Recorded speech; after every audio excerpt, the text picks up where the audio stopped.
রাজপথে শ্রমিকরা বিভিন্ন জাতীয় ইস্যুতে যেভাবে ভূমিকা রাখে সেভাবে মূল্যায়ন পায় না বলে মনে করেন জাতীয়তাবাদী শ্রমিক দলের নেতারা।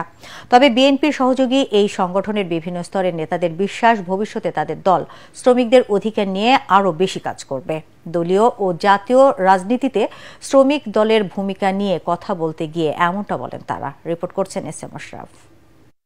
2024-এর গণঅভ্যুত্থানে কাঁধে কাঁধ মিলিয়ে যারা আন্দোলন লড়াই করেছেন, বুকের তাজা রক্ত দিয়েছেন, সেসব শহীদের তালিকায় বড় একটি অংশ শ্রমিক। সম্প্রতি বাংলাদেশ ইনস্টিটিউট অব লেবার স্টাডিজের প্রতিবেদন বলছে 112 জন শ্রমিক নিহত হয়েছেন এই আন্দোলনে। বিএনপির রাজনীতিতে সম্পৃক্ত শ্রমিক দলের নেতারা বললেন, এদের বড় একটি অংশ তাদের দলেরই। আমার জাতীয়তাবাদী শ্রমিক দল যেটা, সেই শ্রমিক দলের 69 জন নেতাকর্মী শহীদ হয়েছে এই আন্দোলনে। এবং এই শ্রমিক দলের এই 69 জন নেতাকর্মীর বাইরেও আরও প্রায় 30 জন রিক্সা শ্রমিক নিহত হয়েছেন। এই রিক্সা শ্রমিকরা শ্রমিক দলের অন্তর্ভুক্ত না হলে আরও শ্রমিক। আর শ্রমিক দলের যে 69 জন নিহত হয়েছেন শ্রমিক দলের এবং এসএসপির মিলে, তার মধ্যে 22 জন শ্রমিক দল নেতাকর্মী পদপ্রতিধারী। এরা পদপ্রতিধারী ছিল। তার মানে এই আন্দোলন সংগ্রামের সবচেয়ে বৃহৎ শক্তিটা ছিল শ্রমিক। 423 জনের মতো বিএনপির নেতাকর্মী মারা গেছে, তার 98 জন আপনার হিসাবে যেটা আসে, আমাদের হিসাবে 98 জন লোক হলো শ্রমিক।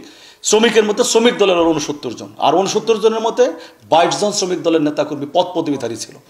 রিক্সা শ্রমিক বা আমার যে শ্রমিক দলের নেতাকর্মীরা যারা আত্মহত্যা দিয়েছে, এরা তো এদের দেয়ালতে পিঠ থেকে গিয়েছিল।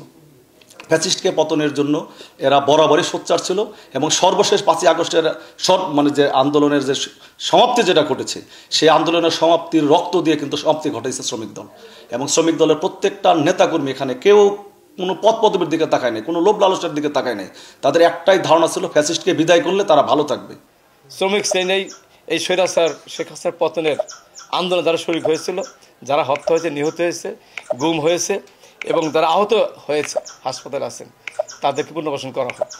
কিন্তু মাঠের রাজনীতিতে যতটা ভূমিকা রাখে শ্রমিকরা, ঠিক সেভাবে মূল্যায়ন হয় না বলে মনে করেন অনেকেই। শ্রমিকরা কিন্তু নির্যাতিত সব জায়গায়, শ্রমিকরা কিন্তু শোষণ করে না, শোষিত হয়। শ্রমিকরা কিন্তু অধিকার নষ্ট করে না, তাদের অধিকার নষ্ট করে মানুষের। শ্রমিকরা কিন্তু শ্রম দেয়, কিন্তু শ্রমের মূল্য পায় না। যত উন্নয়ন হয় শ্রমিকদের মাধ্যমে কিন্তু উন্নয়ন হয়, কিন্তু ভোগ করে কারা? সাধারণ জন, সবাই ভোগ করে, উচ্চ শ্রেণীর সবাই। কিন্তু শ্রমিকরা শ্রম দেয়, কিন্তু ভোগ করে সুবিধাভোগী লোকেরা, উচ্চ শ্রেণীর লোকেরা। আপনি যদি বিগত দিনে আন্দোলন সংগ্রাম গিনিতে আমাদের যে বিভিন্ন সকল সংগঠন গিনি আছে, আপনি যদি তাদের সাথে আমাদের কর্মকাণ্ড তুলনা করেন, তাহলে দেখবেন যে কোথাও আমরা পিছিয়ে নিই। আমরা সকল সংগঠনের সাথে সমান্তরালে আমরা রাজপথে ভূমিকা রেখেছি। কিন্তু মূল্যায়নের জায়গায় যে নেতিবাচক দিকটা বললেন, আমরা যেহেতু ওই যেটা বললাম যে আমাদের মধ্যে যেহেতু শিক্ষার হারটা একটু কম, আমরা বিভিন্ন জায়গায় প্রতিনিধিত্ব করার ক্ষেত্রে ওই জায়গায় আমাদের প্রতিনিধির সংখ্যা খুব কম থাকে। কম থাকার ফলে জায়গা মতো আমাদের শ্রমিকদের পক্ষে কথা বলার মতন প্রতিনিধিত্ব না থাকার কারণে আমরা কিন্তু শুরু থেকেই পিছিয়ে পড়ি। যেই জায়গায় মানুষের একটা নেতিবাচক মনোভাব তৈরি হয়, ছাত্র দল, যুব দল, স্বেচ্ছাসেবক দল বা অন্যান্য যে সংগঠনগুলি আছে, তাদের থেকে কিন্তু একাধিক সংসদ সদস্য হয়।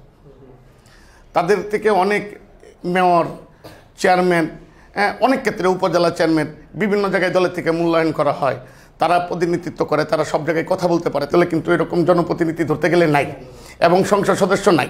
সুতরাং গুরুত্বপূর্ণ জায়গায় যখন কোনো কথা হয়, ওই জায়গায় কিন্তু শ্রমিক দল আমরাই অবহেলিত, শুরু থেকেই অবহেলিত।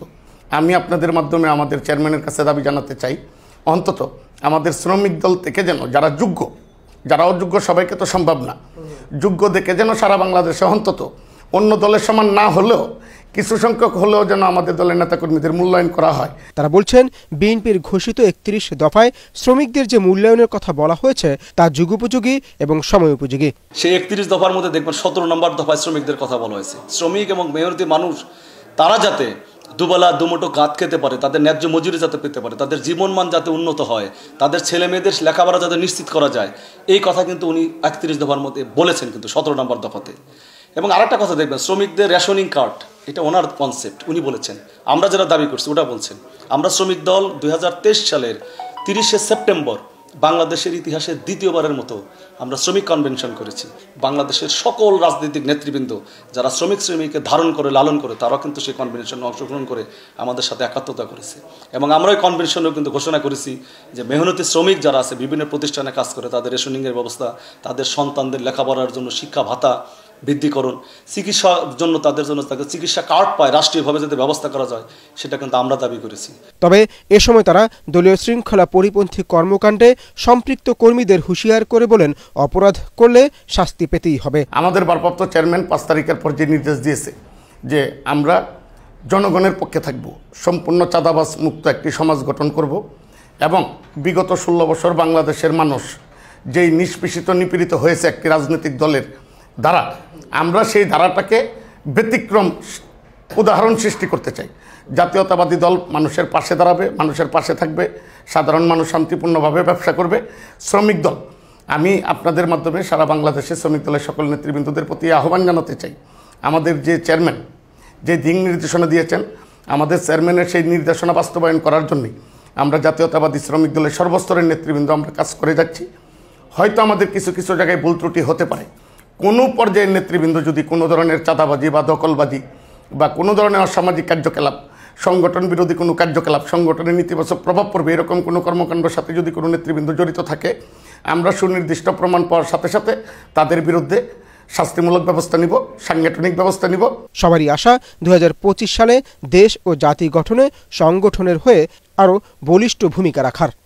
আমাদের শহীদ প্রেসিডেন্ট জিয়াউর রহমান উনি কিন্তু 3 বছর রাষ্ট্র পরিচালনা করেছেন।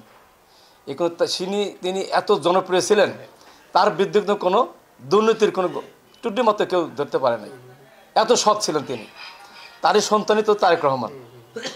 তার যদি অর্ধেক গুণগান তার মধ্যে থাকে, বাংলাদেশ সোনার দেশ হবে ইনশাআল্লাহ আমি মনে করি। S M Ashraf, ATN Bangla, Dhaka.